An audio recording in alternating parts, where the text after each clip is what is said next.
It's funny how the British press still doesn't realize that they built the very thing that they fear the most, the Sussex Squad.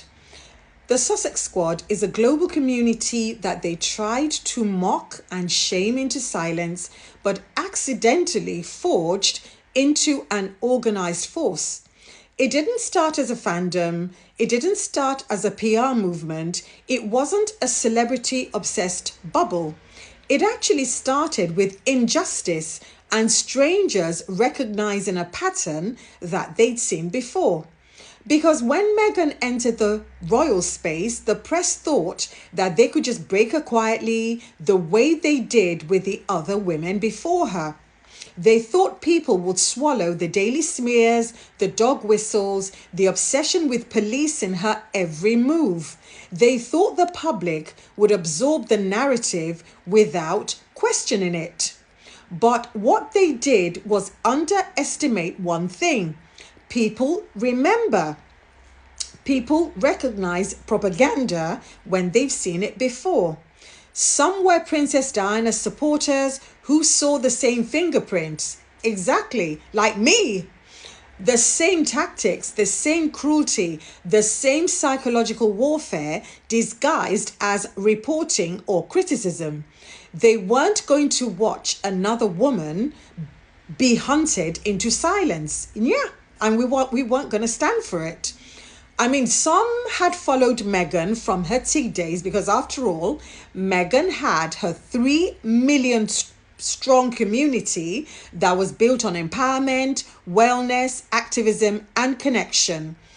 And these ladies who mainly, majority ladies who followed her, they were not just casual followers. They were people who read her word for years. They knew her. They knew the woman behind the headlines, so the lies did not stick. And some were fans of Meghan from her suit days, and they were watching the press dismantle a woman they admired for her independence, her work ethic, and her intelligence. And of course, they were not about to let the media write another identity for her. And of course, there were others, there were others like just women, people of color, immigrants, mixed race women like Meghan, black women, mothers, activists, survivors, all watching the British press tear down a woman who looked like them, who worked like them, or who reminded them of their daughters, their sisters, and their friends. So they understood all those microaggressions, and they understood all those double standards, and they understood that the danger that Meghan faced. So, of course, they didn't stay quiet. And the Sussex Squad, it formed naturally. And from what I remember of the early days, because I was there, it formed on Twitter because other platforms were just toxic. But on Twitter, it just formed naturally with people bringing receipts. And of course, when it formed, it was named by a lady called Disa. We called her Disa. Her handle on Twitter in those days, she was Disa. And of course, when the Sussex Squad was named by her, there was no leader, no hierarchy, no organizing body, just a bunch of women coming together naturally. We just had people from every continent, every age group, every background. And these people were choosing to defend the truth in a space flooded with distortion. And we remembered in those days thinking royal experts were real royal experts. We didn't realize that a bunch of these royal experts didn't actually know any more than we did. And in fact, in a number of cases, we were able to provide receipts. We were able to remember that actually, didn't you say this a couple of years ago about XYZ? Why are you now saying the opposite about XYZ? So being able to bring those receipts was a pain for a lot of these royal experts. And what I love is that these women chose to defend truth in a space that was flooded with a lot of lies and a lot of distortion. And in fact, I remember that some of these reporters initially dismissed us as bots.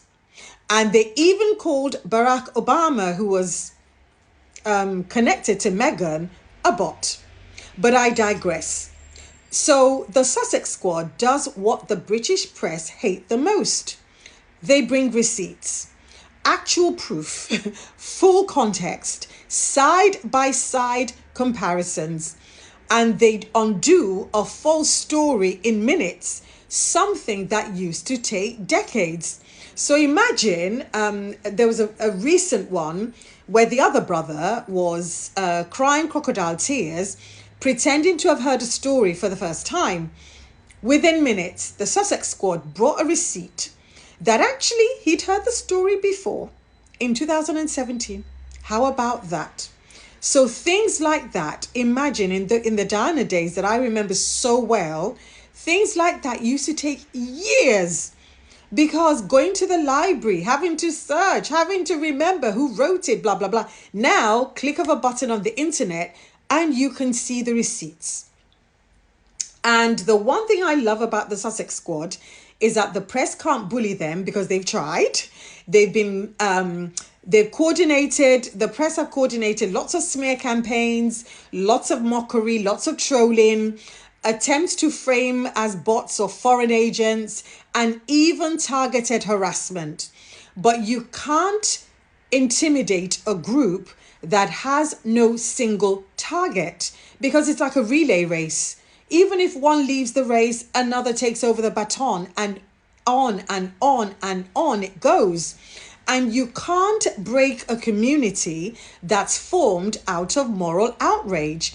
You cannot silence people who see themselves in the fight.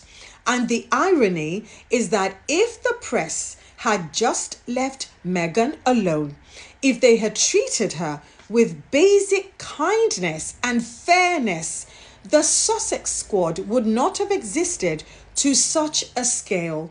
So, yeah, well done, British press. You created your own opposition and you built a global watchdog, and you gave birth to a movement that you now desperately wish you can erase, because you cannot unmake something that was built on truth, and you cannot dismantle a community that stands for justice, and you can't defeat a group of people united not by celebrity worship but by shared values and lived experience.